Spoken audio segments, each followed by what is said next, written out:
మాజీ మంత్రి పెద్దిరెడ్డికి high court shock ఇచ్చింది. పెద్దిరెడ్డికి హైకోర్టు నోటీసులు జారీ చేసింది. ఆయనతో పాటు ఆయన సోదరుడు తంబలపల్లి ఎమ్మెల్యే ద్వారకానాథ్ రెడ్డికి కూడా నోటీసులు ఇచ్చింది. మొత్తం 12 మందికి ఏపీ హైకోర్టు నోటీసులు జారీ చేసింది. తనపై దాడి చేశారంటూ అలాగే తప్పుడు కేసులు నమోదు చేశారంటూ హైకోర్టులో మాజీ జడ్జి రామకృష్ణ పిల్ దాఖలు చేశారు. తనను వేధించారని మాజీ జడ్జి పేర్కొన్నారు. పిటిషన్ను పరిశీలించి నోటీసులు ఇచ్చింది హైకోర్టు.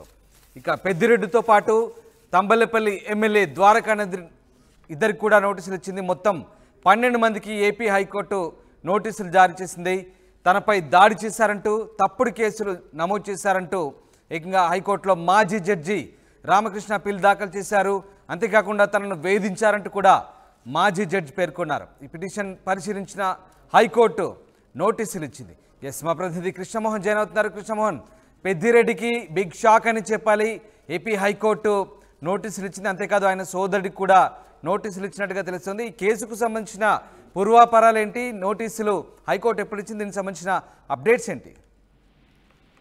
యాక్చువల్గా అయితే ఇది పెద్దిరెడ్డి కుటుంబానికి ఒక షాక్ లాంటిదే అనుకోవాలి. కారణం ఏంటంటే గతంలో హైకోర్టు మాజీ జడ్జిగా పనిచేసిన రామకృష్ణ మీద కొంత అటాక్ జరిగింది అనేది ఆయన చాలాసార్లు ఆరోపిస్తూ వచ్చారు. ఆ విషయం మీద స్థానికంగా ఉన్న పోలీసులు రెస్పాండ్ కాకపోయేసరికి ఈయన పిటిషన్ ను దాఖలు చేశారు, పిల్లు వేశారు. ఆ పిల్లు వేసిన నేపథ్యంలోనే పిల్లుని స్వీకరించిన హైకోర్టు పెద్దిరెడ్డి రామచంద్రారెడ్డికి అతని తమ్ముడు తంబలపల్లి ఎమ్మెల్యేగా మొన్న గెలిచిన ద్వారకానాథ్ రెడ్డి ఇద్దరికి కూడా నోటీసులు జారీ చేశారు.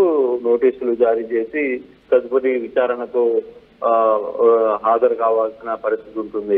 అంటే ఇది గతంలో మాజీ జడ్జిగా పనిచేసిన రామకృష్ణ గతంలో వివాదాస్పదమైన వ్యవహారాలతో మాట్లాడుతూ ఉన్నప్పుడు కూడా కొంత ఆయన జడ్జి నుంచి సస్పెండ్ అయ్యారు. సస్పెండ్ అయిన తర్వాత జరిగిన కొన్ని ఇష్యూస్ లో రామకృష్ణ మీద దాడి జరిగింది అనేది గతం నుంచి ఆయన మాట్లాడుతూ వచ్చారు. అయితే దానికి సంబంధించి ఇటీవల కాలంలో ఆయన కోర్టుకి ఆశ్రయించిన నేపథ్యంలో పిల్లు వేశారు. పిల్లికి సంబంధించి నోటీసులు ఇచ్చిన పరిస్థితి అయితే ఉంది. ఈ నోటీసుల ద్వారా సో ఫర్దర్ గా వీళ్ళ లాయర్ అప్రోచ్ అవుతారా, లేదు నోటీసులు అందుకున్న తర్వాత వీళ్ళు ఏ విధంగా రియాక్ట్ అవుతారో అనేది చూడాలి.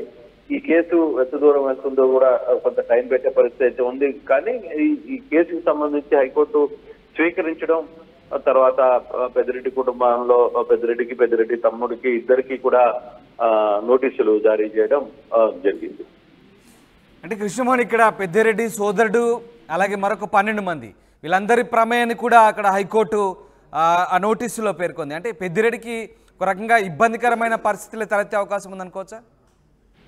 అయితే హైకోర్టు నోటీసులు కాబట్టి ఇది కేసు పెద్దిరెడ్డి మీద నమోదు చేయమని ఇంకా విచారణ జరగాలి. పిల్లు వేశారు. పిల్లు వేసిన తర్వాత దీనికి సంబంధించి విచారణ జరుగుతుందా, తర్వాత నోటీసులు వాళ్ళకి కూడా పంపించారు కాబట్టి నోటీసు వాళ్ళ తరఫున కూడా లాయర్లు కోర్టులో హాజరవుతారు.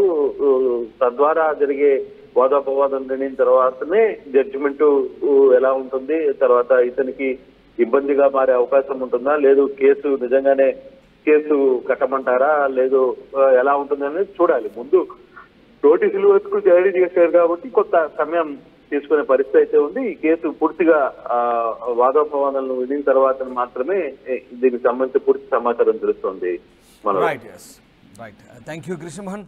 ఇది మాజీ మంత్రి పెద్దిరెడ్డికి హైకోర్టు నోటీసులు ఇచ్చింది. ఆయనతో పాటు తంబలపల్లి ఎమ్మెల్యే ఆయన సోదరుడు ద్వారకానాథ్ రెడ్డికి కూడా నోటీసులు ఇచ్చింది. మొత్తం 12 మందికి ఏపీ హైకోర్టు నోటీసులు జారీ చేసింది. తనపై దాడి చేశారని, తప్పుడు కేసులు నమోదు చేశారని హైకోర్టులో మాజీ జడ్జి రామకృష్ణ తనను వేధించారంటూ కూడా జడ్జిలో పేర్కొన్నారు. పిటిషన్ను పరిశీలించి హైకోర్టు నోటీసులు ఇచ్చింది. తదుపరి ఏం జరగబోతుంది, మరి విచారించి దీనికి సంబంధించి ఎట్లాంటి నిర్ణయం తీసుకోబోతుంది కోర్టు అనేది మాత్రం ఆసక్తికరంగా మారింది.